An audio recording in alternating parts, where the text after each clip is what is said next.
ਸਤਿ ਸ਼੍ਰੀ ਅਕਾਲ। ਤੁਸੀਂ ਜੁੜੇ ਹੋਏ ਹੋ ਪੰਜਾਬੀ ਰੇਡੀਓ USA ਦੇ ਨਾਲ ਤੇ ਮੈਂ ਹਾਂ ਪ੍ਰਵੀਨ ਸ਼ਰਮਾ ਲੈ ਕੇ ਹਾਜ਼ਰ ਹਾਂ ਪ੍ਰੋਗਰਾਮ ਖਬਰ ਤੇ ਨਜ਼ਰ ਪ੍ਰੋਗਰਾਮ ਦੇ ਵਿੱਚ ਕਈ ਅਹਿਮ ਤੇ ਕਈ ਖਾਸ ਖਬਰਾਂ ਨੂੰ ਲੈ ਕੇ ਚਰਚਾ ਕਰਨ ਦੇ ਲਈ ਜੁੜ ਚੁੱਕੇ ਨੇ ਪੰਜਾਬ ਤੋਂ ਪੱਤਰਕਾਰ ਦੀਪਕ ਸ਼ਰਮਾ ਚਨਾਰਥਲ ਜੀ।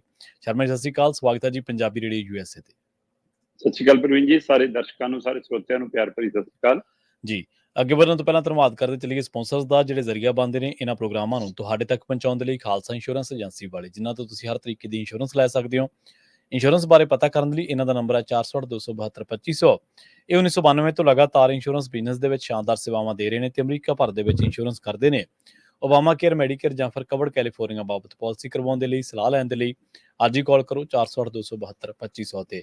ਟਰਕੀਅਨ ਇਮੀਗ੍ਰੇਸ਼ਨ ਲਾ ਫਰਮ ਵਾਲੇ, ਜੇ ਟਰਕੀਅਨ ਟੌਰਨੀ ਟਰਕੀਅਨ ਦੇ ਨਾਲ ਤੁਸੀਂ US ਇਮੀਗ੍ਰੇਸ਼ਨ ਬਾਬਤ ਕੋਈ ਵੀ ਸਲਾਹ ਕਰਨੀ ਹੈ ਤੇ ਇਹਨਾਂ ਦਾ ਨੰਬਰ ਹੈ 415-909-0503। ਗੁਰਦੀਪ ਸਿੰਘ ਬਿਰਦੀ ਕਲੋਵਿਸ, ਮਨਦੀਪ ਸਿੰਘ, ਸੰਦੀਪ ਕੌਰ ਸੈਨ ਹੋਜ਼ੇ, ਗੁਰਪਾਲ ਸਿੰਘ ਸੈਕਰਾਮੈਂਟੋ, ਜਿੰਦ ਕੌਰ ਬੇਕਰਸਫੀਲਡ, ਕਮਲਜੀਤ ਸਿੰਘ ਮੱਖਣ ਦੌਲਤਪੁਰੀਆ ਸੈਂਟਰਲ ਵੈਲੀ ਤੇ ਜੱਸੀ ਗਿੱਲ ਪਲੰਬਿੰਗ ਵਾਲੇ ਬੇਕਰਸਫੀਲਡ ਤੋਂ। ਇਹਨਾਂ ਸਾਰੇ ਹੀ ਸਪਾਂਸਰਸ ਦਾ ਬਹੁਤ-ਬਹੁਤ ਧੰਨਵਾਦ। ਤੇ ਜੇਕਰ ਤੁਸੀਂ ਵੀ ਪੰਜਾਬੀ ਰੇਡੀਓ USA ਦੇ ਇਹਨਾਂ ਪ੍ਰੋਗਰਾਮਾਂ ਨੂੰ ਸਪਾਂਸਰ ਕਰਨਾ ਚਾਹੁੰਦੇ ਹੋ ਤਾਂ ਸਟੂਡੀਓ ਦਾ ਨੰਬਰ ਹੈ 408-272-5200। ਅੱਜ ਦਾ ਖਬਰ ਤੇ ਨਜ਼ਰ ਪ੍ਰੋਗਰਾਮ ਸਾਲ 2024 ਦੀ 12 ਅਗਸਤ ਦਾ ਪ੍ਰੋਗਰਾਮ ਹੈ ਤੇ ਦਿਨ ਅੱਜ ਸੋਮਵਾਰ ਹੈ। ਸ਼ਰਮਾ ਜੀ, ਖਬਰਾਂ ਦੀ ਸ਼ੁਰੂਆਤ ਕਰੀਏ ਆਪਾਂ ਮਾਨ ਸਰਕਾਰ ਤੋਂ। ਪਿਛਲੇ ਦਿਨੀ ਆਪਾਂ ਇੱਕ ਖਬਰ ਕੀਤੀ ਸੀ ਜਿਹਦੇ ਵਿੱਚ ਆਪਾਂ ਦੱਸਿਆ ਸੀਗਾ ਕਿ ਸਰਕਾਰੀ ਜਿਹੜੇ ਕਾਲਜ ਨੇ ਉਹਨਾਂ ਦੇ ਵਿੱਚ ਭਰਤੀਆਂ ਦਾ ਬੁਰਾ ਹਾਲ ਹੈ, ਇੰਨੀਆਂ ਅਸਾਮੀਆਂ ਖਾਲੀ ਪਈਆਂ ਨੇ। ਉਸੇ ਖਬਰ ਨੂੰ ਹੋਰ ਅੱਗੇ ਤੋਰਦੇ ਜਾਈਏ, ਪਰ ਉਹ ਖਬਰ ਹੁਣ ਜਿਹੜੀ ਆ ਉਹ ਆ ਰਹੀ ਹੈ ਉਹ ਵੀ ਬਹੁਤੀ ਚੰਗੀ ਨਹੀਂ ਹੈ। ਇਹ ਨਿੱਜੀਕਰਨ ਦੇ ਨਾਲ ਜੁੜੀ ਹੋਈ ਹੈ ਕਿ ਵਾਕਈ ਮਾਨ ਸਰਕਾਰ ਸਰਕਾਰੀ ਕਾਲਜਾਂ ਦਾ ਪ੍ਰਾਈਵੇਟ ਕਰਨ ਜਾ ਰਹੀ ਹੈ ਜੀ।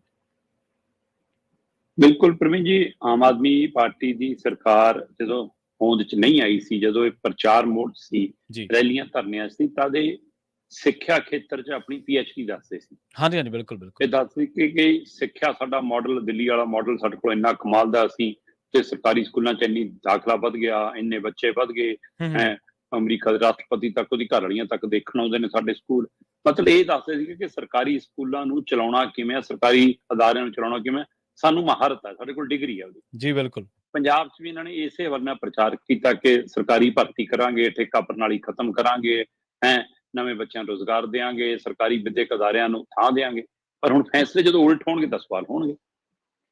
ਪੰਜਾਬ ਦੇ 8 ਸਰਕਾਰੀ ਕਾਲਜਾਂ ਨੂੰ ਇਹਨਾਂ ਨੇ ਆਟੋਨੋਮਸ ਦਾ ਦਰਜਾ ਦੇਣ ਦਾ ਫੈਸਲਾ ਕਰ ਲਿਆ। ਆਟੋਨੋਮਸ ਮਤਲਬ ਆਟੋਮੈਟਿਕਲੀ ਚੱਲਣ ਵਾਲੇ ਕਾਲਜ। ਠੀਕ ਹੈ ਜੀ। ਆਪਣੇ ਆਪ ਹੀ ਆਪਣਾ ਜਨਰੇਸ਼ਨ ਕਰਨ ਤੇ ਆਪਣੇ ਆਪ ਹੀ ਚਲਾਉਣ, ਹੈ ਨਾ। ਸੋ ਉਹਦਾ ਮਤਲਬ ਸਿੱਧਾ ਇਹ ਹੈ ਕਿ ਬਾਹਰ ਤਖਤੀ ਸਰਕਾਰੀ ਕਾਲਜ ਦੀ ਹੋਏਗੀ, ਅੰਦਰ ਕਾਲਜ ਪ੍ਰਾਈਵੇਟ ਹੋਏਗਾ।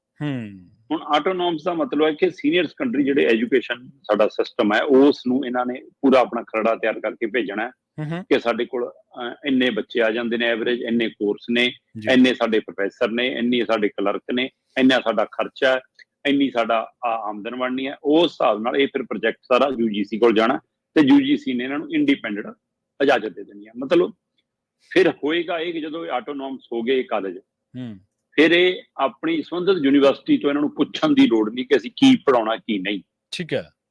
ਕਿਹੜਾ ਕੋਰਸ ਲਾਉਣਾ, ਕਿਹੜਾ ਕੋਰਸ ਨਹੀਂ, ਕਿਹੜਾ ਸਿਲੇਬਸ ਬਣਾਉਣਾ, ਕਿਹੜਾ ਨਹੀਂ, ਇਹ ਆਪਣੀ ਖੁਦ ਮੁਖਤਿਆਰੀ ਹੋਏਗੀ ਇਹਨਾਂ ਕੋਲ। ਇਹਨਾਂ ਨੂੰ ਖੁਦ ਅਧਿਕਾਰ ਹੋਏਗਾ ਕਿ ਇਹ ਸਿਲੇਬਸ ਵੀ ਆਪ ਤੈਅ ਕਰ ਸਕਣਗੇ। ਜਿਹੜਾ ਸਿਲੇਬਸ ਤੈਅ ਕਰ ਸਕਦਾ ਫਿਰ ਫੀਸ ਵੀ ਆਪੇ ਤੈਅ ਕਰੂਗਾ। ਬਿਲਕੁਲ, ਉਹ ਫੈਸਲੇ ਵੀ ਆਪੇ ਲਊ। ਸੋ ਅਸਲੀ ਮਸਲਾ ਇੱਥੇ ਆ ਕੇ ਅੜਨਾ ਕਿ ਜਦੋਂ ਇਹਨਾਂ ਕਾਲਜਾਂ ਨੇ ਆਪਣਾ ਵਜਨ ਆਪ ਚੱਕਣਾ, ਫਿਰ ਇਹ ਬੱਚਿਆਂ ਤੋਂ ਵਸੂਲੀ ਕਰਨਗੇ। ਜੋ ਕੁਛ ਪਹਿਲਾਂ ਪੰਜਾਬ 'ਚ ਜਾਂ ਦੇਸ਼ ਭਰ 'ਚ ਜਿਹੜੀਆਂ ਪ੍ਰਾਈਵੇਟ ਯੂਨੀਵਰਸਿਟੀਆਂ ਖੁੱਲੀਆਂ ਨੇ, ਦੁਕਾਨਾਂ ਖੁੱਲੀਆਂ ਨੇ, ਉਹੀ ਜੇ ਲੁੱਟ ਫਿਰ ਇੱਥੇ ਹੋਣੀ ਹੈ। ਇਹਦਾ ਮਤਲਬ ਸਰਕਾਰ ਨੇ ਤੈਅ ਹੀ ਕਰ ਲਿਆ ਕਿ ਪੰਜਾਬ ਦੇ ਸਧਾਰਨ ਘਰਾਂ ਦੇ ਜਵਾਕਾਂ ਨੂੰ ਪੜ੍ਹਨੇ ਨਹੀਂ ਦੇਣਾ। ਬਿਲਕੁਲ ਸਹੀ ਹੈ ਕਿ ਗਰੀਬ ਬੰਦਾ ਪੜ੍ਹ ਹੀ ਨਹੀਂ ਸਕਦਾ। ਕਿ ਇਹ ਤੈਅ ਕੀਤਾ ਕਿ ਸਾਰਾ ਕੁਛ ਕਾਰਪੋਰੇਟ ਘਰਾਣਿਆਂ ਨੂੰ ਦੇ ਦੇਣਾ। ਕਿਉਂਕਿ ਜਿਹੜਾ ਇਹਨਾਂ ਕਾਲਜਾਂ ਨੂੰ ਚਲਾਊਗਾ ਫਿਰ ਉਹ ਕੋਈ ਨਾ ਕੋਈ ਘਰਾਣਾ ਤਾਂ ਹੋਊਗਾ ਨਾ। ਇਸ ਲਈ ਇਹ ਫਿਰ ਇੱਥੇ ਮੈਨੂੰ ਕੰਪਨੀ ਵਾਲਾ ਖਤਰਾ ਪੈਦਾ ਹੁੰਦਾ ਕਿ ਕਿਸੇ ਕੰਪਨੀਆਂ ਨੂੰ ਸੌਂਪਣ ਦੀ ਤਿਆਰੀ ਤਾਂ ਨਹੀਂ ਹੈ। ਦੁਨੀਆ ਭਰ 'ਚ ਮਸ਼ਹੂਰ ਹੈ ਪਟਿਆਲੇ ਦਾ ਮਹਿੰਦਰਾ ਕਾਲਜ, ਤੇ ਉਹ ਹੁਣ ਪ੍ਰਾਈਵੇਟ ਹੋਊਗਾ। ਅੱਛਾ ਜੀ। ਅੰਮ੍ਰਿਤਸਰ ਦਾ ਕੁੜੀਆਂ ਦਾ ਕਾਲਜ ਹੁਣ ਪ੍ਰਾਈਵੇਟ ਹੋਊਗਾ। ਹੁਸ਼ਿਆਰਪੁਰ, ਮਰੇਲਕੋਟਲਾ, ਮੋਹਾਲੀ ਦੇ ਸਰਕਾਰੀ ਕਾਲਜ ਹੁਣ ਪ੍ਰਾਈਵੇਟ ਹੋਣਗੇ, ਹੈ ਨਾ। Government college for girls Ludhiana private ਹੋਊਗਾ, ਹੈ ਨਾ। SCD ਗਵਰਨਮੈਂਟ ਕਾਲਜ ਲੁਧਿਆਣਾ ਹੁਣ ਪ੍ਰਾਈਵੇਟ ਹੋਊਗਾ। 8 ਕਾਲਜ ਤੈਅ ਕਰ ਲਏ ਕਿ ਪਹਿਲੇ ਪੜਾਅ 'ਚ ਅਸੀਂ 8 ਕਾਲਜਾਂ ਨੂੰ ਆਟੋਨੋਮਸ ਦੇ ਤਹਿਤ ਇਸ ਪ੍ਰਕਿਰਿਆ 'ਚ ਪਾ ਦੇਣਾ। ਸੋ ਇਸ ਤੋਂ ਬਾਅਦ ਹੁਣ ਰਿਆਸਤੀ ਜਥੇਬੰਦੀਆਂ 'ਚ ਵੀ ਰੋਸ ਹੈ, ਰਾਜਨੀਤਿਕ ਧਿਰਾਂ ਨੂੰ ਵੀ ਬੋਲਣ ਦਾ ਮੌਕਾ ਮਿਲ ਗਿਆ, ਪਰ ਸਰਕਾਰ ਚੁੱਪ ਹੈ, ਸਰਕਾਰ ਦਾ ਸਿਸਟਮ ਚੁੱਪ ਹੈ। ਤੇ ਦੂਸਰੇ ਪਾਸੇ ਹੁਣ ਜਿਹੜੀਆਂ ਯੂਨੀਅਨਾਂ ਨੇ ਅਧਿਆਪਕਾਂ ਦੀਆਂ, ਪ੍ਰੋਫੈਸਰਾਂ ਦੀਆਂ, ਉਹ ਵੀ ਇਹਦੀ ਸਮੀਖਿਆ ਕਰ ਰਹੀਆਂ ਨੇ ਕਿ ਇਹਦਾ ਕੀ ਅਸਰ ਸਾਡੇ ਤੇ ਪੈਣਾ। ਕੀ ਸਰਕਾਰ ਨੇ ਸਿਰਫ ਕਿਸੇ ਕੰਪਨੀ ਨੂੰ, ਕਿਸੇ ਧਿਰ ਨੂੰ, ਕਿਸੇ ਵਿਅਕਤੀ ਨੂੰ ਫਾਇਦਾ ਪਹੁੰਚਾਉਣ ਲਈ ਇਹ ਫੈਸਲਾ ਲਿਆ? ਕੀ ਸਰਕਾਰ ਨੇ ਸਿਰਫ ਆਪਣਾ ਖਜ਼ਾਨਾ ਬਚਾਉਣ ਲਈ ਇਹ ਫੈਸਲਾ ਲਿਆ ਕਿ ਕਰਜ਼ਾ ਚੱਕ ਕੇ ਸਾਨੂੰ ਤਨਖਾਹਾਂ ਦੇਣੀਆਂ ਪੈਂਦੀਆਂ? ਕਰਜ਼ਾ ਚੱਕ ਕੇ ਤਨਖਾਹਾਂ ਨਹੀਂ ਦਿੰਦੇ ਤੁਸੀਂ। ਜੇ ਤੁਸੀਂ ਕਰਜ਼ੇ ਨੂੰ ਇਸ ਐਂਗਲ ਤੋਂ ਦੇਖੋ ਕਿ ਅਸੀਂ ਆਪਣੇ ਬੱਚਿਆਂ 'ਚ ਇਨਵੈਸਟ ਕਰਾਂਗੇ ਤਾਂ ਉਹ ਬੱਚੇ ਕੱਲ ਨੂੰ ਕਮਾਉਣਗੇ ਤਾਂ ਉਹਦਾ ਵਾਪਸ ਆਊਗਾ ਸਾਨੂੰ ਟੈਕਸ ਦੇ ਰੂਪ 'ਚ, ਫਿਰ ਤਾਂ ਕਰਜ਼ਾ ਚੱਕਿਆ ਜਾਇਜ਼ ਹੈ।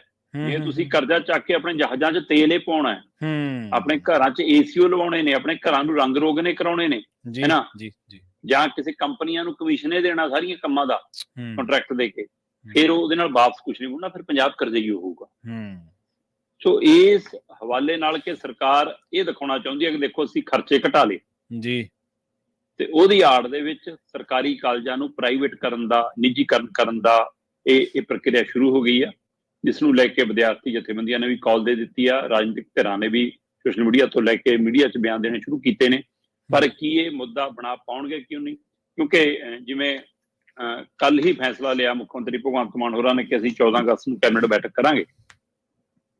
ਉਸ ਕੈਬਨਿਟ ਬੈਠਕ ਦੇ ਵਿੱਚ ਦੇਖੋ ਮਾਨਸੂਨ ਸੈਸ਼ਨ ਬੁਲਾਉਣ ਦਾ ਫੈਸਲਾ ਆ ਜਾਣਾ, ਮੈਨੂੰ ਲੱਗਦਾ ਪੰਚਾਇਤੀ ਚੋਣਾਂ ਨੂੰ ਲੈ ਕੇ ਫੈਸਲਾ ਆ ਜਾਣਾ, ਕੁਝ ਹੋਰ ਅਹਿਮ ਫੈਸਲੇ ਹੋ ਜਾਣੇ ਆ।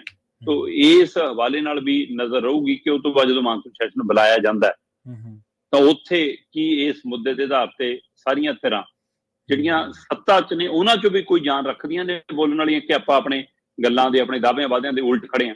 ਸੋ ਇਹ 8 ਤੋਂ ਸ਼ੁਰੂਆਤ ਹੋਈ ਹੈ, ਕੱਲ ਨੂੰ ਜਦੋਂ 80 ਵੀ ਹੋ ਜਾਣਗੇ ਤਾਂ ਫਿਰ ਘਬਰਾਇਓ ਨਾ, ਫਿਰ ਤਿਆਰ ਰਹੋ ਇਹਦੇ ਲਈ। ਹੁਣ ਇਹ ਕਰਨ ਜਾ ਰਹੀ ਹੈ ਜੀ। ਜਿਵੇਂ ਤੁਸੀਂ ਬਹੁਤ ਸਾਰੇ ਖਾਦਸ਼ਿਆਂ ਦੇ ਉੱਤੇ ਚਰਚਾ ਕੀਤੀ ਹੈ ਸ਼ਰਮਾ ਜੀ, ਬੜੀ ਤਫਸੀਲ ਦੇ ਨਾਲ ਤੁਸੀਂ ਦੱਸਿਆ ਵੀ ਆਹ ਚੀਜ਼ਾਂ ਹੋ ਜਾਣਗੀਆਂ।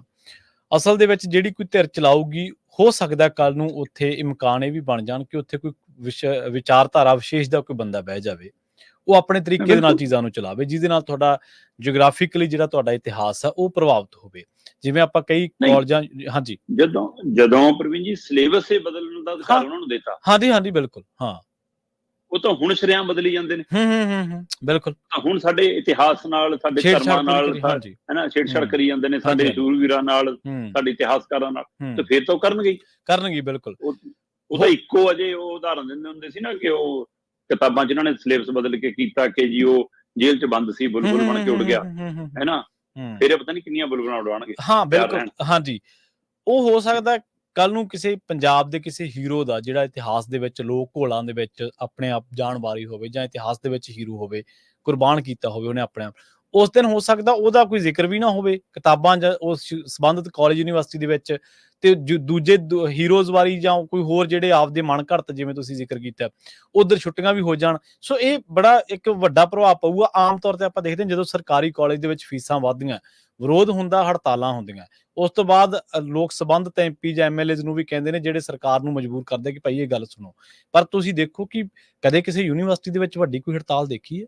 ਕਦੇ ਕੋਈ ਯੂਨੀਵਰਸਿਟੀ ਦੇ ਵਿੱਚ ਕੋਈ ਆਮ ਮਾਤੜ ਦਾ ਬੱਚਾ, ਜਿਵੇਂ ਹੁਣ ਕਿਉਂਕਿ ਸਰਕਾਰੀ ਕਾਲਜਾਂ 'ਚ ਤਾਂ ਕੋਟਾ ਵੀ ਹੁੰਦਾ ਕਿ ਭਾਈ ਇਸ ਕੋਟੇ ਦਾ ਤਾਂ ਇੰਨੇ ਵਿਦਿਆਰਥੀ ਲਏ ਜਾਣਗੇ, ਪਰ ਤੁਸੀਂ ਜਿਹੜੀਆਂ ਕਾਰਪੋਰੇਟ ਘਰਾਣੇ ਦੀਆਂ ਯੂਨੀਵਰਸਿਟੀਆਂ ਉਹਨਾਂ ਦਾ ਮਹਾਂਦਰਾ ਦੇਖੋ, ਉਹ ਬਿਲਕੁਲ ਹੀ ਮਹਾਂਦਰਾ ਹੀ ਹੋਰ ਆ।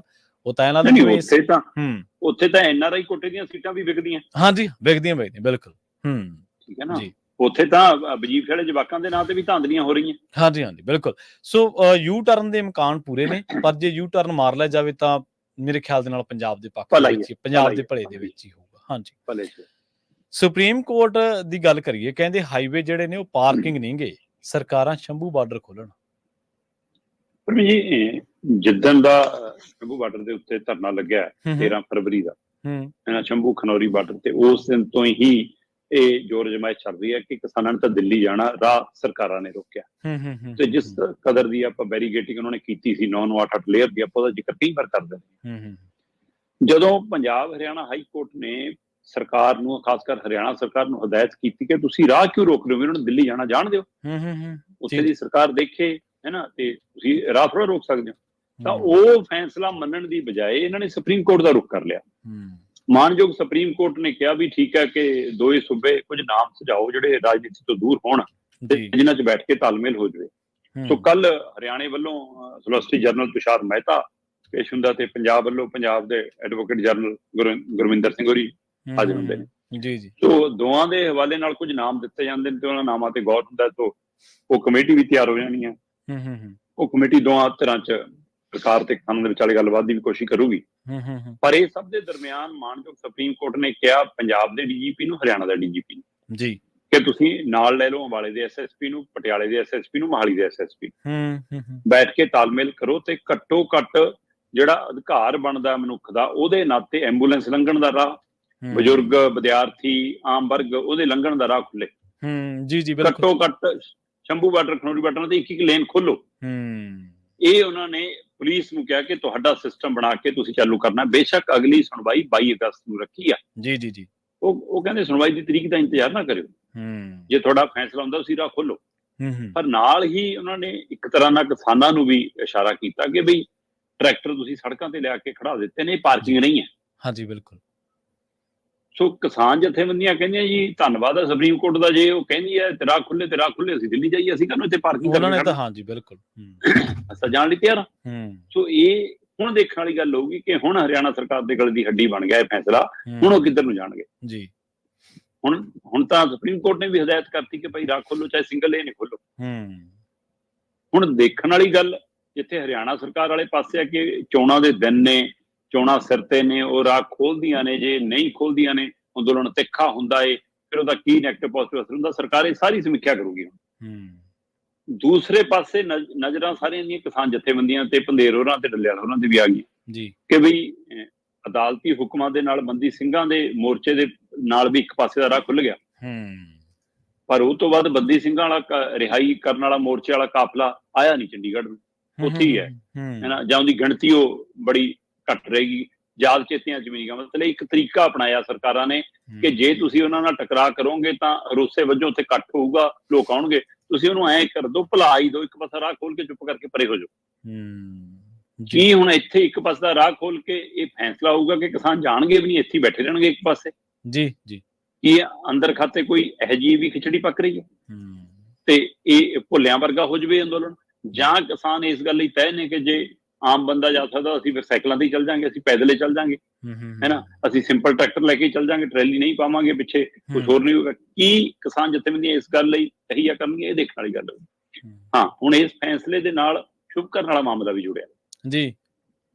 ਸ਼ੁਭ ਕਰਨ ਵਾਲੇ ਮਾਮਲੇ 'ਚ ਵੀ ਪੰਜਾਬ ਹਰਿਆਣਾ ਹਾਈ ਕੋਰਟ ਨੇ ਫੈਸਲਾ ਸੁਣਾਇਆ ਸੀਗਾ ਕਿ ਇੱਕ ਜਾਂਚ ਕਮੇਟੀ ਬਣਾਈ ਹੈ, ਇਹ ਸਾਰੇ ਮਾਮਲੇ ਦੀ ਜਾਂਚ ਕਰੂਗੀ। ਜਿਹਦੇ ਵਿੱਚ ਰਿਟਾਇਰਡ ਜੱਜ ਸੀਗੇ ਜੈ ਸ਼੍ਰੀ ਠਾਕੁਰ ਹੋਰੀ, ਉਹਨਾਂ ਦੇ ਨਾਲ ਏਡੀਜੀਪੀ ਲਾਏ ਗਏ ਸੀ ਪ੍ਰਮੋਦ ਬਾਨ ਹੋਰਾਂ ਨੂੰ ਪੰਜਾਬ ਦਿਆਂ ਨੂੰ, ਏਡੀਜੀਪੀ ਹਰਿਆਣੇ ਨੂੰ ਅਵਤਾਰ ਸਿੰਘ ਢਿੱਲੋਂ ਹੋਰਾਂ ਨੂੰ, ਇਹਨਾਂ ਦੋਵਾਂ ਨੂੰ ਲਾਇਆ ਗਿਆ ਸੀ ਕਿ ਇਹ ਜਾਂਚ ਕਮੇਟੀ ਜਾਂਚ ਕਰੂਗੀ। ਹਰਿਆਣਾ ਸਰਕਾਰ ਪੰਜਾਬ ਹਰਿਆਣਾ ਹਾਈ ਕੋਰਟ ਦੇ ਇਸ ਫੈਸਲੇ ਦੇ ਉਲਟ ਵੀ ਸੁਪਰੀਮ ਕੋਰਟ ਚਲ ਗਈ ਸੀ। ਠੀਕ ਹੈ, ਕਹਿੰਦੀ ਨਹੀਂ ਜੀ ਇਹ ਸਾਡੇ ਅਧਿਕਾਰ ਖੇਤਰ ਦੀ ਹੈ, ਸਰਕਾਰ ਕਰੂਗੀ, ਸਾਡੀ ਪੁਲਿਸ ਕਰੂਗੀ ਜਾਂਚ ਦੀ, ਇਹ ਤਾਂ ਪੁਲਿਸ ਦਾ ਮਤਲਬ ਗੋਲੀ ਵੀ ਤੁਸੀਂ ਚਲਾਓਗੇ ਤੇ ਜਾਂਚ ਵੀ ਤੁਸੀਂ ਕਰੋਗੇ। ਬਿਲਕੁਲ ਸਹੀ ਹੈ ਜੀ, ਹੈ ਨਾ। ਤੇ ਬੇਸ਼ੱਕ ਤੁਹਾਡਾ ਏਡੀਜੀਪੀ ਨਾਲ ਲੱਗ ਗਿਆ, ਹੈ ਨਾ, ਪਰ ਤਾਂ ਵੀ ਜਦੋਂ ਮਾਨਯੋਗ ਰਿਟਾਇਰ ਜੱਜ ਸਾਹਿਬ ਵਿੱਚ ਆ ਜਾਂਦੇ ਨੇ, ਫਿਰ ਪੁਲਿਸ ਵਾਲਿਆਂ ਨੂੰ ਥੋੜਾ ਜਿਹਾ ਲੱਗਦਾ ਨਾ ਕਿ ਹੁਣ ਸਾਡੇ ਕੰਟਰੋਲ 'ਚ ਨਹੀਂ ਰਹਿਣਾ। ਹਾਂਜੀ ਨਹੀਂ ਬਿਲਕੁਲ। ਤੇ ਇਸ ਲਈ ਹਰਿਆਣਾ ਸਰਕਾਰ ਨੇ ਦਾ ਵਿਰੋਧ ਕਰਦੇ ਸੁਪਰੀਮ ਕੋਰਟ ਦੇ। ਸੁਪਰੀਮ ਕੋਰਟ, ਮਾਨਯੋਗ ਸੁਪਰੀਮ ਕੋਰਟ ਨੇ ਕੱਲ ਇਸ ਮਸਲੇ ਤੇ ਹਦਾਇਤ ਕੀਤੀ ਕਿ ਸ਼ੁਭ ਕਰਨ ਮਾਮਲੇ ਦੀ ਜਾਂਚ ਕਮੇਟੀ ਉਹ ਕਰੂਗੀ। ਠੀਕ ਹੈ। ਸੋ ਇੱਕ ਤਰ੍ਹਾਂ ਨਾਲ ਉਹਨਾਂ ਨੇ ਇਸ ਮਸਲੇ ਤੇ ਵੀ ਜਾਂਚ ਕਮੇਟੀ ਵਾਲੇ ਫੈਸਲੇ ਤੇ ਪੰਜਾਬ ਹਰਿਆਣਾ ਹਾਈ ਕੋਰਟ ਦੇ ਫੈਸਲੇ ਤੇ ਮੋਹਰ ਲਾਈ ਆ, ਦੂਸਰੇ ਪਾਸੇ ਉਹਨਾਂ ਨੇ ਰਾਹ ਖੋਲਣ ਵਾਲੇ ਮਸਲੇ ਤੇ ਪੰਜਾਬ ਹਰਿਆਣਾ ਹਾਈ ਕੋਰਟ ਦੇ ਫੈਸਲੇ ਤੇ ਮਤਲਬ ਮੋਹਰ ਲਾਈ ਹੈ ਕਿ ਰਾਹ ਖੋਲੋ। ਸੋ ਹੁਣ ਦੇਖਣ ਵਾਲੀ ਗੱਲ ਹੋਏਗੀ ਕਿ ਹਰਿਆਣਾ ਸਰਕਾਰ ਇਸ ਮਸਲੇ ਤੇ ਕੀ ਫੈਸਲਾ ਲੈਂਦੀ ਹੈ, ਕਿਵੇਂ ਅੱਗੇ ਵਧਦੀ ਹੈ। ਹੁਣ ਉਹਨੂੰ ਇਹ ਫੈਸਲਾ ਮੰਨਣਾ ਪਏਗਾ ਜਾਂ ਅਜੇ ਵੀ ਕੋਈ ਢੰਗ ਤਰੀਕਾ ਅਪਣਾਉਂਦੀ ਹੈ, ਕਾਨੂੰਨੀ ਮਾਹਿਰਾਂ ਨਾਲ ਕਹਿੰਦੇ ਰਾਤ ਦੇ ਸਿਰ ਜੋੜ ਕੇ ਲੱਗੇ ਨੇ ਕਿ ਕੀ ਕਰੀਏ।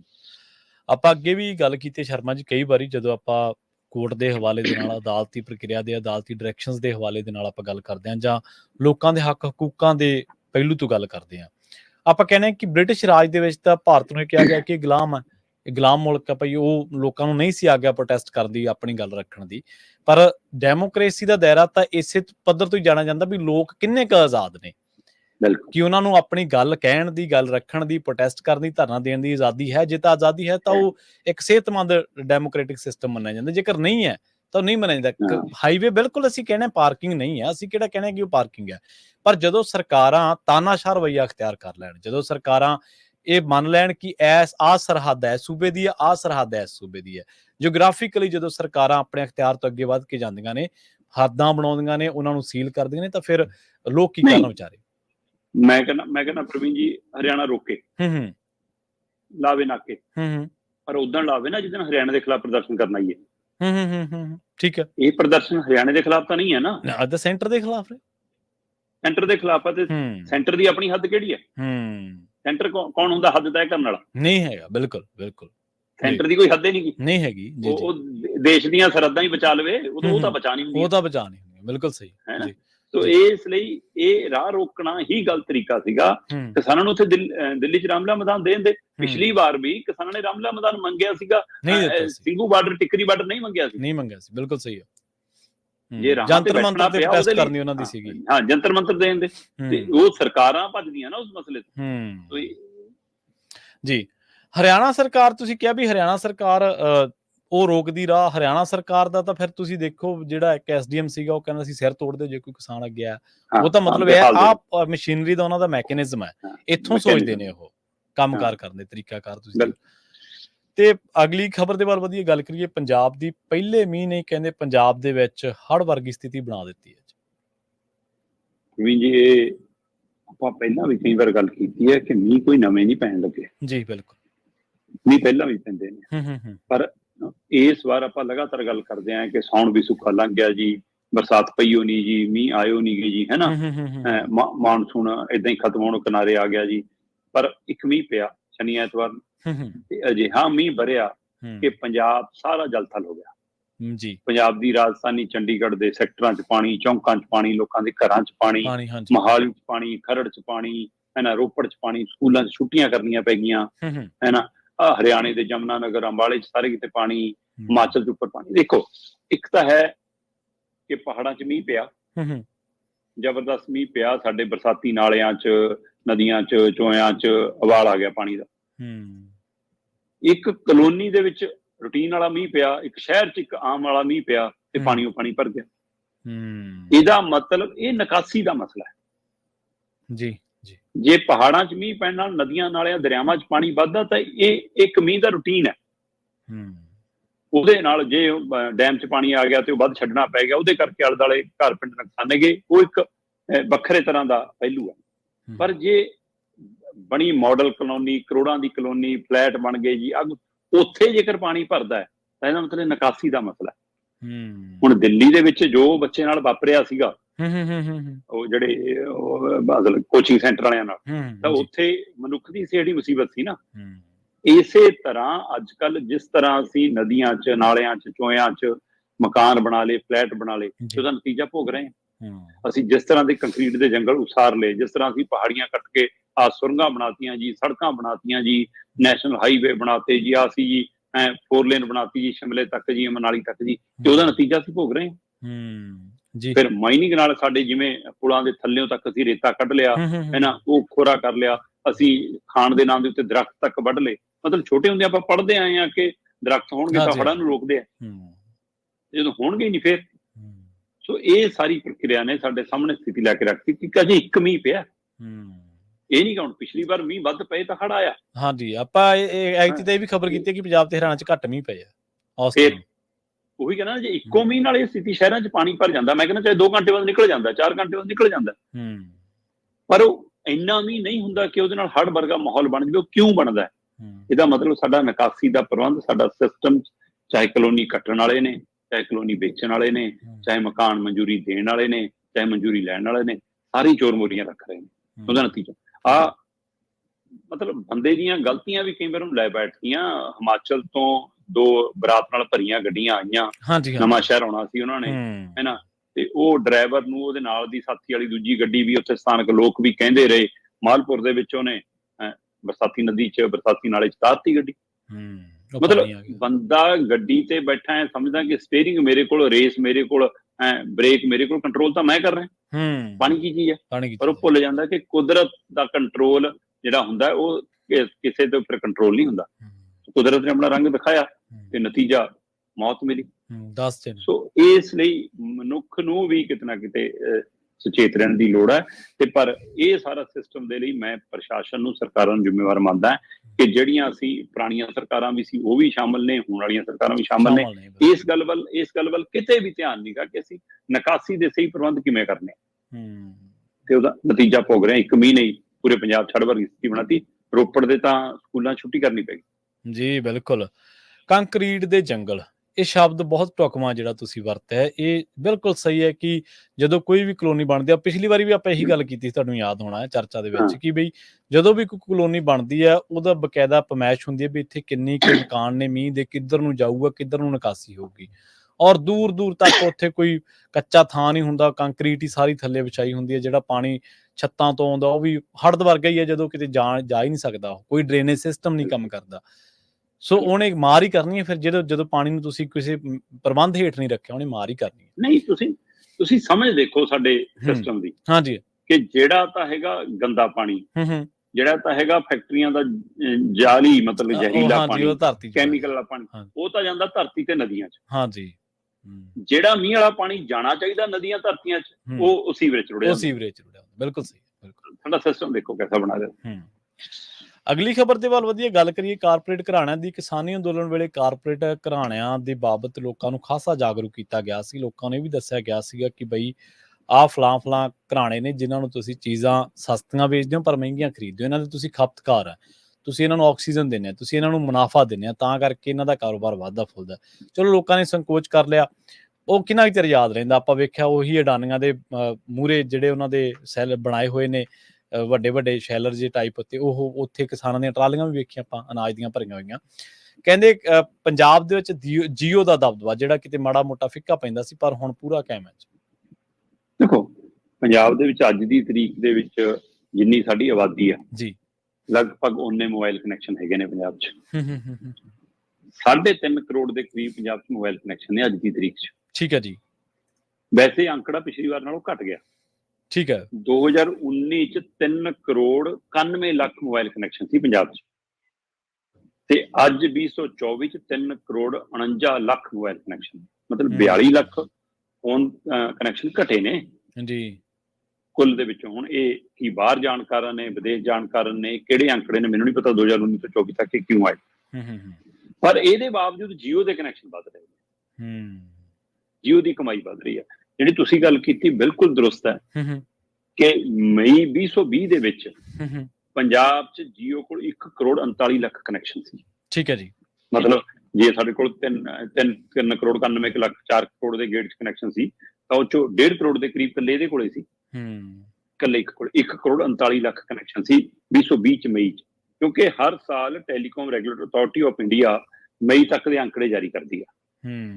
ਇਸ ਹਵਾਲੇ ਨਾਲ ਜਦੋਂ ਇਹ ਅੰਕੜੇ ਸੀਗੇ, ਉਧਰ ਕਿਸਾਨ ਅੰਦੋਲਨ ਸ਼ੁਰੂ ਹੋ ਗਿਆ ਤੇ ਕਿਸਾਨ ਅੰਦੋਲਨ ਦਸੰਬਰ 2021 ਤੱਕ ਚੱਲਿਆ। ਉਸ ਸਮੇਂ ਤੱਕ ਇਹ ਮਾਹੌਲ ਬਣਿਆ ਕਿ ਕਾਰਪੋਰੇਟ ਘਰਾਣੇ, ਜੇ ਖਾਸ ਕਰ ਅਡਾਨੀ ਤੇ ਰਿਲਾਇੰਸ ਦਾ, ਫਿਰ ਅਡਾਨੀਆਂ ਦਾ ਹੀ ਸੀਗਾ ਸਾਰਾ ਜੀਓ, ਇਹਦੇ ਖਿਲਾਫ ਇੱਕ ਮੁਹਿੰਮ ਚੱਲੀ, ਤੇ ਜਿਹੜੇ ਕਨੈਕਸ਼ਨ 1 ਕਰੋੜ 39 ਲੱਖ ਸੀਗੇ ਉਹ ਮਈ 2022 ਚ ਘਟ ਕੇ 1 ਕਰੋੜ 6 ਲੱਖ ਰਹਿ ਗਏ। 33 ਲੱਖ ਕਨੈਕਸ਼ਨ ਕੱਟੇ ਗਏ। ਹਾਂਜੀ, ਬਹੁਤ ਹੁੰਦੇ, ਝਟਕਾ ਹੁੰਦਾ ਬਹੁਤ ਵੱਡਾ। ਹਾਂਜੀ, ਬਿਲਕੁਲ। ਪਰ ਅੰਦੋਲਨ ਮੁੱਕ ਗਿਆ, ਮੁੜ ਕੇ ਜੀਓ ਦੀਆਂ ਸਕੀਮਾਂ ਆਉਣ ਲੱਗ ਪਈਆਂ, ਜੀਓ ਦਾ ਨੈਟਵਰਕ ਵਧੀਆ ਜੀ, ਜੀਓ ਦਾ ਕਨੈਕਸ਼ਨ ਵਧੀਆ ਜੀ, ਤੇ ਨਤੀਜਾ ਅਗਲੇ ਸਾਲ ਹੀ ਮਈ 2023 ਦੇ ਵਿੱਚ ਇਹ ਕਨੈਕਸ਼ਨ 1 ਕਰੋੜ 15 ਲੱਖ ਹੋ ਗਏ, ਤੇ ਅੱਜ ਫੇਰ 1 ਕਰੋੜ 22 ਲੱਖ ਦੇ ਕਰੀਬ ਹੈਗੇ ਨੇ। ਸੋ ਅੱਜ ਦੀ ਤਰੀਕ 'ਚ ਸਭ ਤੋਂ ਵੱਧ, ਵੈਸੇ ਦੇਸ਼ ਦੇ ਵਿੱਚ ਵੀ ਜੇ ਮੈਂ ਦੇਖਾਂ ਤਾਂ ਰਿਲਾਇੰਸ ਜੀਓ ਕੋਲ 47 ਕਰੋੜ ਤੋਂ ਵੱਧ ਕਨੈਕਸ਼ਨ ਨੇ। ਠੀਕ ਹੈ ਜੀ। ਦੂਏ ਨੰਬਰ ਤੇ ਏਅਰਟੈਲ ਹੈ, 27 ਕਰੋੜ ਦੇ ਕਰੀਬ ਕਨੈਕਸ਼ਨ ਨੇ। ਵੋਡਾਫੋਨ ਕੋਲ 12 ਕਰੋੜ ਦੇ ਕਰੀਬ ਕਨੈਕਸ਼ਨ ਨੇ। BSNL ਕੋਲ ਵੀ 2 ਕਰੋੜ ਤੋਂ ਵੱਧ ਕਨੈਕਸ਼ਨ ਨੇ। ਇਨਫੋਟੈਕ ਕੋਲ ਵੀ 2 ਲੱਖ ਤੋਂ ਵੱਧ ਕਨੈਕਸ਼ਨ, ਇਹਨਾਂ ਕੋਲ 2 ਲੱਖ ਤੋਂ ਵੱਧ ਨੇ। ਬਾਕੀ BSNL ਕੋਲ 2 ਕਰੋੜ, ਵੋਡਾਫੋਨ ਕੋਲ 12 ਕਰੋੜ, ਭਾਰਤੀ ਏਅਰਟੈਲ ਕੋਲ 27 ਕਰੋੜ ਤੇ ਰਿਲਾਇੰਸ ਜੀਓ ਕੋਲ 47 ਕਰੋੜ। ਕੁੱਲ 116 ਕਰੋੜ ਤੋਂ ਵੱਧ ਮੋਬਾਈਲ ਕਨੈਕਸ਼ਨ ਨੇ ਪੂਰੇ ਇੰਡੀਆ ਦੇ ਵਿੱਚ, ਤੇ ਜਿਨ੍ਹਾਂ ਚੋਂ ਪੰਜਾਬ 'ਚ 3 ਕਰੋੜ 49 ਲੱਖ ਦੇ ਕਰੀਬ ਮੋਬਾਈਲ ਕਨੈਕਸ਼ਨ ਨੇ। ਸੋ ਇੱਥੋਂ ਹਿਸਾਬ ਲੱਗਦਾ ਕਿ ਇਹ ਸਥਿਤੀ ਕੀ ਆ। ਤੁਸੀਂ ਇੱਥੋਂ ਹੀ ਅੰਦਾਜ਼ਾ ਲਾ ਸਕਦੇ ਹੋ ਕਿ ਕਿਸ ਕਦਰ ਪੰਜਾਬ ਦੇ ਵਿੱਚ ਜਿੰਨੀ ਸਾਡੀ ਆਬਾਦੀ ਆ ਉਹਦੇ ਨਾਲੋਂ ਵੱਧ ਮੋਬਾਈਲ ਕਨੈਕਸ਼ਨ ਨੇ, ਤੇ ਜੀਓ ਦਾ ਦਬਦਬਾ ਉਸੇ ਤਰ੍ਹਾਂ ਬਰਕਰਾਰ ਹੈ, ਕਮਾਈ ਮੋਟੀ ਉਸੇ ਤਰ੍ਹਾਂ ਬਰਕਰਾਰ ਹੈ। ਸੋ ਇਹ ਰੈਗੂਲੇਟਰੀ ਅਥਾਰਟੀ ਦੀ ਰਿਪੋਰਟ ਦੱਸਦਾ ਕਿ ਅਸੀਂ ਇਸ ਮਸ਼ੀਨਰੀ ਦੇ ਕਿਵੇਂ ਗੁਲਾਮ ਬਣਦੇ ਜਾ ਰਹੇ ਹਾਂ, ਤੇ ਕਾਰਪੋਰੇਟ ਘਰਾਣੇ ਸਾਡੇ ਉੱਤੇ ਕਿਵੇਂ ਮੌਜਾਂ ਕਰਦੇ। ਮਤਲਬ ਪਿਛਲੇ ਦਿਨੀ ਜੀਓ ਨੇ ਜਦੋਂ ਦਰਾਂ ਵਧਾਈਆਂ ਤਾਂ ਬੜਾ ਰੌਲਾ ਵੀ ਪਿਆ, ਤੇ ਉਸ ਤੋਂ ਬਾਅਦ ਕੁਝ ਕਨੈਕਸ਼ਨ ਉਹਦੇ ਨਾਲ ਘਟੇ ਵੀ ਨੇ। ਹਾਂਜੀ ਹਾਂਜੀ, ਬਿਲਕੁਲ ਬਿਲਕੁਲ। ਕੁਝ ਹੋਰਨਾਂ ਕੰਪਨੀਆਂ ਕੋਲ, BSNL ਕੋਲ ਵੀ ਗਏ ਵੀ ਨੇ, ਪਰ BSNL ਵਰਗੇ ਸਰਕਾਰੀ ਅਦਾਰਿਆਂ ਨੂੰ ਤਾਂ ਸਰਕਾਰਾਂ ਖੁਦ ਮਾਰ ਰਹੀਆਂ। ਸਾਡੀ air India, BSNL, railway station, railway, ਫਿਰ LIC, ਏਅਰਪੋਰਟ, ਸਾਰਾ ਕੁਝ ਪ੍ਰਾਈਵੇਟ ਕਰਨ, ਇਹ ਉਸੇ ਦੀ ਤਰਜ਼ ਤੇ ਸਾਡੇ ਮਾਨ ਸਾਹਿਬ ਚੱਲ ਰਹੇ ਨੇ ਕਿ ਸਰਕਾਰੀ ਪੈਸੇ ਨਾਲ, ਸਰਕਾਰੀ ਪੈਸਾ ਕਿਹਦਾ? ਲੋਕਾਂ ਦਾ ਪੈਸਾ। ਲੋਕਾਂ ਦੇ ਪੈਸੇ ਨਾਲ ਸਟਰਕਚਰ ਖੜਾ ਕਰੋ, ਢਾਂਚਾ ਖੜਾ ਕਰੋ। ਹੁਣ ਪੰਜਾਬ 'ਚ ਕਾਲਜ ਬਣਾਏ ਲੋਕਾਂ ਦੇ ਟੈਕਸਾਂ ਨਾਲ। ਹਾਂਜੀ ਹਾਂਜੀ, ਬਿਲਕੁਲ ਸਹੀ, ਬਿਲਕੁਲ। ਤੇ ਉਹ ਹੁਣ ਜਦੋਂ ਚੱਲਿਆ ਹੋਇਆ ਇੱਕ ਢਾਂਚਾ ਤਿਆਰ ਆ, ਤੇ ਉਸ ਨੂੰ ਸੌਂਪ ਦੋ। ਫਿਰ ਹੁਣ ਇਹੀ ਮਸਲਾ ਪੰਜਾਬੀ ਯੂਨੀਵਰਸਿਟੀ ਪਟਿਆਲੇ ਤੇ ਵੀ ਖੜਾ ਕਿ ਉਸ ਥਾਂ ਦੇ ਉੱਤੇ, ਉਹ ਪ੍ਰਾਈਮ ਲੋਕੇਸ਼ਨ ਹੈ, ਉਹਦੇ ਉੱਤੇ ਕਹਿੰਦੇ ਜੀ ਬਿਲਡਰਾਂ ਦੀ ਨਜ਼ਰ ਆ ਗਈ, ਉਹਦੇ ਉੱਤੇ ਜੀ ਇਹਨਾਂ ਕੰਪਨੀਆਂ ਦੀ ਨਜ਼ਰ ਆ ਗਈ, ਘਰਾਣਿਆਂ ਦੀ, ਉਹ ਥਾਂ ਤੇ ਆਉਣ ਨੂੰ ਫਿਰਦੇ ਨੇ। ਤੇ ਪੰਜਾਬੀ ਯੂਨੀਵਰਸਿਟੀ ਦੇ ਚਾਂਸਲਰ ਸਾਹਿਬ ਬੜੇ ਕਮਾਲ ਦੇ ਫੈਸਲੇ ਲੈਂਦੇ ਨੇ ਕਿ ਬਈ ਕਾਲਜਾਂ ਨੂੰ ਪੁੱਛੋ ਭਾਈ ਤੁਹਾਨੂੰ ਇਹਨਾਂ ਕੋਰਸਾਂ 'ਚ ਪੰਜਾਬੀ ਪੜਾਉਣ ਦੀ ਲੋੜ ਹੈ ਕਿ ਨਹੀਂ। ਉਹ ਭਾਈ ਜਿਹੜੀ ਯੂਨੀਵਰਸਿਟੀ ਬਣੀ ਉਹ ਭਾਸ਼ਾ ਦੇ ਆਧਾਰ ਤੇ ਹੈ, ਜਿਹਦਾ ਨਾਂ ਹੀ ਪੰਜਾਬੀ ਯੂਨੀਵਰਸਿਟੀ ਆ, ਉੱਥੇ ਵੀ ਭਾਸ਼ਾ ਨਾਲ ਧੱਕਾ। ਤੇ ਇਸ ਤਰ੍ਹਾਂ ਇਹ ਯੂਨੀਵਰਸਿਟੀਆਂ, ਇਹ ਕਾਲਜਾਂ ਨੂੰ ਖੜਾ ਕੀਤਾ ਹੋਇਆ ਢਾਂਚਾ ਸਰਕਾਰੀ ਲੋਕਾਂ ਦੇ ਪੈਸਿਆਂ ਨਾਲ, ਇਸ ਨੂੰ ਬਣਿਆ ਬਣਾਏ ਢਾਂਚੇ ਨੂੰ ਕਾਰਪੋਰੇਟ ਘਰਾਣੇ ਨੂੰ ਸੌਂਪਣ ਦੀਆਂ ਜਿਹੜੀਆਂ ਤਿਆਰੀਆਂ ਹੋ ਰਹੀਆਂ, ਉਹਦੇ ਹੀ ਨਤੀਜੇ ਨੇ ਕਿ ਫਿਰ ਜੀਓ ਵਰਗੀਆਂ ਕੰਪਨੀਆਂ ਦੇ ਦਬਦਬਾ। ਬਿਲਕੁਲ। ਸਰਕਾਰੀ ਟਰਾਂਸਪੋਰਟ ਆਪਣੇ ਵੇਂਦੇ ਸ਼ਰਮਾ ਜੀ ਵਿਚਾਰੀ ਦਮ ਤੋੜਨ ਦੇ ਆ ਗਏ। ਸਰਕਾਰੀ ਹਸਪਤਾਲਾਂ ਦਾ ਹਾਲ ਵੇਖ ਲਓ। ਨਹੀਂ, ਜਿਹੜੇ ਸਰਕਾਰ ਚਾਹੁੰਦੇ ਨੇ ਉਹ ਆਪਣੇ ਪ੍ਰਾਈਵੇਟ ਅਦਾਰੇ ਖੜੇ ਕਰ ਲੈਂਦੇ ਨੇ, ਉਹ ਆਪਣੇ। ਹਾਂਜੀ ਹਾਂ, ਬਿਲਕੁਲ। ਬਾਦਲਾਂ ਨੂੰ ਪੰਜਾਬ ਸੌਂਪਿਆ ਸੀ, ਬਾਦਲਾਂ ਨੇ ਆਪਣੀ ਟਰਾਂਸਪੋਰਟ ਖੜੀ ਕਰ ਲਈ। ਕੀ ਚਾਚਾ, ਕੀ ਭਤੀਜਾ, ਕੀ ਮਨਪ੍ਰੀਤ ਤੇ ਕੀ ਪ੍ਰਕਾਸ਼ ਸਿੰਘ ਬਾਦਲ ਤੇ ਸੁਖਬੀਰ ਬਾਦਲ। ਜੀ। ਦੂਜਾ ਕਾਂਗਰਸ ਦਾ ਰਾਜ ਰਿਹਾ, ਚਲੋ ਜੀ ਅਵਤਾਰ ਸਿੰਘ ਦੀਆਂ ਬੱਸਾਂ ਵੀ ਚੱਲਣਗੀਆਂ, ਸਭ ਦੀ ਚੱਲਣਗੀਆਂ, ਸਾਰੇ ਇੱਕੋ ਸਰ ਨੇ। ਦੂਜਾ ਵੀ ਹੈ ਸ਼ਰਮਾ ਜੀ ਕਿ ਚਲੋ ਠੀਕ ਹੈ, ਨਿੱਜੀਕਰਨ ਵੀ ਨਾਲ ਜਿਹੜਾ ਤੁਹਾਡੇ ਕੰਪੀਟੀਸ਼ਨ 'ਚ ਹੋਵੇ, ਪਰ ਨਿੱਜੀਕਰਨ ਜਨਤਕ ਚੀਜ਼ਾਂ ਨੂੰ ਖਾਵੇ ਤਾਂ ਨਾ। ਤੁਹਾਡੀ ਜਿਹੜੀ ਵਸੋਂ ਆ, ਤੁਹਾਡੇ ਜਿਹੜੇ ਲੋਕ ਨੇ, ਕਿ ਉਹ ਨਿੱਜੀਕਰਨ ਨੂੰ ਅਫੋਰਡ ਕਰ ਸਕਦੇ ਆ? ਕਿ ਉਹਨਾਂ ਦੀ ਜੇਬ 'ਚ ਤੁਸੀਂ ਇੰਨਾ ਕੁ, ਹੁਣ ਜਿਹੜੇ ਜਿਵੇਂ ਅਮਰੀਕਾ ਵਰਗਾ ਮੁਲਕ ਹੈ, ਇੱਥੇ ਬਹੁਤ ਘੱਟ ਚੀਜ਼ਾਂ ਜਨਤਕ ਨੇ, ਸਾਰੀਆਂ ਚੀਜ਼ਾਂ ਸਰਕਾਰੀ ਨਹੀਂ ਗੀਆਂ, ਪਰ ਇੱਥੋਂ ਦੀ ਵਸੋਂ ਐਸੀ ਹੈ ਜਿਨ੍ਹਾਂ ਦੀ ਪਰਚੇਜ਼ਿੰਗ ਪਾਵਰ ਹੈ, ਜਿਨ੍ਹਾਂ ਦੇ ਵਿੱਚ ਇੰਨੀ ਆਰਥਿਕਤਾ ਉਹਨਾਂ ਦੀ ਚੰਗੀ ਹੈ, ਮੌਕੇ ਨੇ ਉਹਨਾਂ ਕੋਲੇ ਰੁਜ਼ਗਾਰ ਦੇ, ਕਿ ਉਹਨਾਂ ਦੀ ਜੇਬ ਚੱਲਦੀ ਹੈ, ਤਾਂ ਉਹ ਕਰ ਲੈਂਦੇ ਨੇ, ਅਫੋਰਡ ਕਰ ਲੈਂਦੇ ਨੇ ਇਹਨਾਂ ਚੀਜ਼ਾਂ ਨੂੰ। ਪਰ ਕੀ ਆਪਣੀ ਉੱਥੇ ਜਨਤਾ ਸਾਰੀ ਕਰ ਸਕਦੀ ਹੈ? ਨਹੀਂ ਕਰ ਸਕਦੀ। ਇਸੇ ਕਰਕੇ ਜ਼ਰੂਰੀ ਹੈ। ਸਾਡੀਆਂ ਲੇਅਰਾਂ ਕਿੰਨੀਆਂ ਨੇ, ਲੇਅਰਾਂ ਕਿੰਨੀਆਂ ਨੇ, ਹਾਂਜੀ, ਇਹ ਸਮਝਣ ਦੀ ਲੋੜ ਹੈ। ਬਿਲਕੁਲ। ਇੱਥੇ ਦਿਨ ਦਾ 10 ਰੁਪਏ ਤੋਂ 5 ਰੁਪਏ ਤੋਂ 20 ਰੁਪਏ ਤੋਂ ਲੈ ਕੇ ਗੁਜ਼ਾਰਾ ਕਰਨ ਵਾਲੇ ਬੰਦੇ ਤੱਕ ਅਡਾਨੀ ਵਰਗੇ ਲੋਕ ਨੇ, ਭਾਂਤ ਦੀ ਇੱਥੇ ਆਰਥਿਕਤਾ ਦੇ ਨਾਲ ਸੰਬੰਧਿਤ ਲੋਕ ਨੇ। ਕਿਵੇਂ ਤੁਸੀਂ ਇਹਨਾਂ ਸਾਰਿਆਂ ਨੂੰ ਫੀਡ ਕਰੋਗੇ? ਕਿਵੇਂ ਤੁਸੀਂ ਇਹਨਾਂ ਸਾਰਿਆਂ ਨੂੰ ਪਾਲਣ ਪੋਸ਼ਣ ਕਰੋਗੇ? ਸੋ ਇਸ ਕਰਕੇ ਜਨਤਕ ਚੀਜ਼ਾਂ ਦਾ ਬਚਣਾ ਆਮ ਬੰਦੇ ਲਈ ਬਹੁਤ ਜ਼ਰੂਰੀ ਹੈ, ਬਹੁਤ ਜ਼ਰੂਰੀ ਹੈ ਜੀ। ਤੇ ਆਪਾਂ ਜਾਂਦੇ ਗੱਲ ਕਰੀਏ ਮੁੱਖ ਮੰਤਰੀ ਮਾਨ ਸਾਹਿਬ ਦੀ। ਵੈਸੇ ਤਾਂ ਚਰਚਾ ਉਹਨਾਂ ਦੀ ਇਹ ਰਹਿੰਦੀ ਹੈ, ਖੈਰ ਵੈਸੇ ਜਿਹੜੀ ਖਬਰ ਆ ਉਹ ਤਾਂ ਉਹਨਾਂ ਦੇ ਨਾਨਕਾ ਘਰ ਦੇ ਨਾਲ ਸੰਬੰਧਿਤ ਹੈ, ਵੀ ਮਾਮਿਆਂ ਦੇ ਘਰ ਚੋਰੀ ਹੋ ਗਈ ਜੀ ਉਹਨਾਂ ਦੇ ਘਰ। ਦੇਖੋ, ਪੰਜਾਬ ਦੇ ਵਿੱਚ ਨਾ ਬਹੁਤ ਦੇਰ ਤੋਂ ਰੌਲਾ ਪੈਂਦਾ ਕਿ ਅਮਨ ਕਾਨੂੰਨ ਦੀ ਸਥਿਤੀ ਠੀਕ ਨਹੀਂ ਹੈ ਜੀ। ਜਿੱਦਾਂ ਦੀ ਆਮ ਆਦਮੀ ਪਾਰਟੀ ਸਰਕਾਰ ਇਹ ਤਦ ਤੋਂ ਇਹ ਰੌਲਾ ਖਾਸਾ ਵੱਧ ਗਿਆ ਵੀ ਪੰਜਾਬ 'ਚ ਲੁੱਟਾਂ ਖੋਹਾਂ ਵੱਧ ਗਈਆਂ, ਚੈਨ ਵਾਲੇ ਵੱਧ ਗਏ ਜੀ, ਮੋਟਰਸਾਈਕਲਾਂ ਤੋੜਨ ਵਾਲੇ, ਚੈਨਾਂ ਤੋੜਨ ਵਾਲੇ, ਗੱਡੀਆਂ ਤੋੜਨ ਵਾਲੇ ਵੱਧ ਗਏ ਜੀ, ਜੀ ਨਸ਼ੇ ਕਰਕੇ, ਜੀ ਬੇਰੁਜ਼ਗਾਰੀ ਕਰਕੇ, ਕਈ ਪਹਿਲੂ ਨੇ, ਘਟਨਾਵਾਂ 'ਚ ਇਜ਼ਾਫਾ ਹੋਇਆ। ਤੇ ਇਹ ਪਰ ਸਰਕਾਰ ਨਹੀਂ ਮੰਨਦੀ। ਸਰਕਾਰ ਕਹਿੰਦੀ ਨਾ, ਐਵੇਂ ਸਾਡੇ ਖਿਲਾਫ ਕੂੜ ਪ੍ਰਚਾਰ ਹੈ ਜੀ, ਅਮਨ ਕਾਨੂੰਨ ਦੀ ਸਥਿਤੀ ਬਹੁਤ ਵਧੀਆ। ਪਰ ਜਨਾਬ ਹੁਣ ਤੁਹਾਡੇ ਮਾਮੇ ਦਾ ਨਹੀਂ ਝੂਠ ਬੋਲਦੇ, ਨਾਨਕੇ ਦਾ ਨਹੀਂ ਝੂਠ ਬੋਲਦੇ ਜੀ। ਹੁਣ ਤਾਂ ਮੰਨ ਲਓ ਕਿ ਹੁਣ ਤਾਂ ਆਪਣੇ ਘਰ ਨੂੰ ਵੀ ਸਿੱਕ ਲੱਗ ਗਿਆ। ਮੁੱਖ ਮੰਤਰੀ ਭਗਵੰਤ ਮਾਨ ਹੋਰਾਂ ਦਾ ਨਾਨਕਿਆਂ ਦਾ ਪਿੰਡ ਹੈ, ਸੁਨਾਮ ਖੇਤਰ 'ਚ ਪੈਂਦਾ, ਜਗਤਪੁਰਾ। ਠੀਕ ਹੈ ਜੀ। ਜਗਤਪੁਰਾ ਪਿੰਡ ਥਾਣਾ ਸ਼ਹਿਰੀ ਸੁਨਾਮ ਦੇ ਅਧੀਨ ਆਉਂਦਾ, ਤੇ ਉਸ ਪਿੰਡ 'ਚ ਸਾਬਕਾ ਸਰਪੰਚ ਗੁਰਜੰਟ ਸਾਂਝੀ ਕੀਤੀ ਹੈ ਕਿ ਜੀ ਛੱਤ ਤੋਂ ਚੋਰ ਆਏ, ਅੰਦਰ ਉਤਰੇ, ਅਲਮਾਰੀ ਦਾ ਤਾਲਾ ਤੋੜਿਆ, 17 ਤੋਲੇ ਸੋਨਾ ਸੀ, ਲੱਖ ਰੁਪਈਆ ਸੀ ਨਕਦੀ, ਤੇ ਇਹ ਸਾਰਾ ਕੁਝ ਲੈ ਕੇ ਫਰਾਰ ਹੋ ਗਏ। ਸੋ ਮੁੱਖ ਮੰਤਰੀ ਭਗਵੰਤ ਮਾਨ ਦੇ ਨਾਨਕਿਆਂ ਦੇ ਘਰ ਚੋਰੀ ਹੋ ਗਈ, ਤੇ ਉਸ ਤੋਂ ਬਾਅਦ ਪੁਲਿਸ ਕਹਿੰਦੀ ਹੈ ਜੀ ਅਸੀਂ ਪਰਚਾ ਦਰਜ ਕਰ ਲਿਆ, ਅਸੀਂ ਚੋਰਾਂ ਨੂੰ ਛੇਤੀ ਫੜ ਲਾਂਗੇ, ਤਫਤੀਸ਼ ਜਾਰੀ ਆ, CCTV ਕੈਮਰਿਆਂ ਰਾਹੀਂ ਸੰਭਾਲਿਆ ਜਾ ਰਿਹਾ ਸਾਰਾ ਕੁਝ।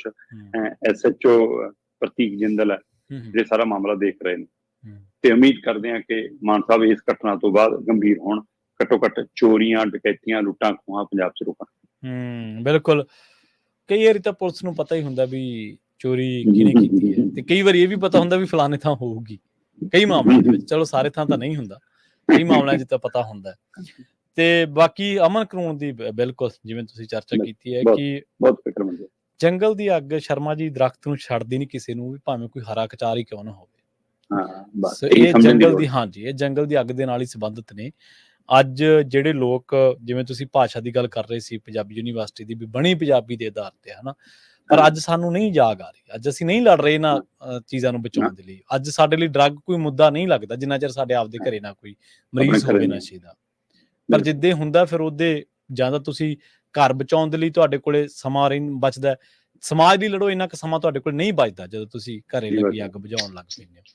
ਸੋ ਅੱਡ-ਅੱਡ ਥਾਵਾਂ ਤੇ ਉੱਤੇ ਲੋਕ ਲੜ ਰਹੇ ਨੇ, ਜਦੋਜਹਿਦ ਕਰ ਰਹੇ ਨੇ, ਪਰ ਸਮੂਹਿਕ ਰੂਪ ਦੇ ਵਿੱਚ ਵੀ ਚਾਹੀਦਾ। ਔਰ ਲਾਅ ਐਂਡ ਆਰਡਰ ਤਾਂ ਸਰਕਾਰਾਂ ਦਾ ਮਸਲਾ, ਇਹ ਤਾਂ ਲੋਕਾਂ ਨੇ ਨਹੀਂ ਕਰਨਾ ਆਪਣੇ ਆਪ। ਸਰਕਾਰਾਂ ਹੋਰ ਕਾਹਦੇ ਲਈ ਬਣਾਉਣੇ? ਸਰਕਾਰਾਂ ਹੋਰ ਕਾਹਦੇ ਲਈ? ਬਿਲਕੁਲ, ਸਰਕਾਰਾਂ ਹੈਗੀਆਂ ਨੇ ਭਾਸ਼ਣ ਮੁਕਾਬਲਿਆਂ ਲਈ ਨੇ, ਤੇ ਕਰਾ ਲਓ ਜਿੰਨੇ ਮਰਜ਼ੀ ਲੈਕਚਰ, ਦਿਨ ਦੇ ਵਿੱਚ 20 ਰੈਲੀਆਂ ਰੱਖ ਲਓ, ਭਾਵੇਂ ਉੱਧਰ ਦੇਖ ਲਓ ਸਾਡੇ ਪ੍ਰਧਾਨ ਮੰਤਰੀ ਸਾਹਿਬ ਟਵੀਟ ਕਰਨ ਲਈ ਨੇ। ਹਾਂਜੀ ਹਾਂਜੀ, ਵਿਰੋਧੀ ਧਿਰਾਂ ਨੇ ਟਵੀਟਰ ਦੇ ਉੱਤੇ ਉਹ ਕਹਿੰਦੇ ਵੀ ਸਾਡਾ ਟਵੀਟ ਕਰਕੇ ਹੀ ਸਰ ਗਿਆ, ਬਸ ਅਸੀਂ ਵਿਰੋਧ ਜਿਤਾਤਾ, ਬਹੁਤ, ਹਾਂਜੀ, ਜ਼ਿੰਮੇਵਾਰੀ ਖਤਮ। ਬਿਲਕੁਲ ਸਹੀ ਜੀ। ਸ਼ਰਮਾ ਜੀ, ਇਹਨਾਂ ਖਾਸ ਖਬਰਾਂ ਤੇ ਖਾਸ ਜਾਣਕਾਰੀਆਂ ਦੇ ਲਈ ਬਹੁਤ ਬਹੁਤ ਧੰਨਵਾਦ ਜੀ।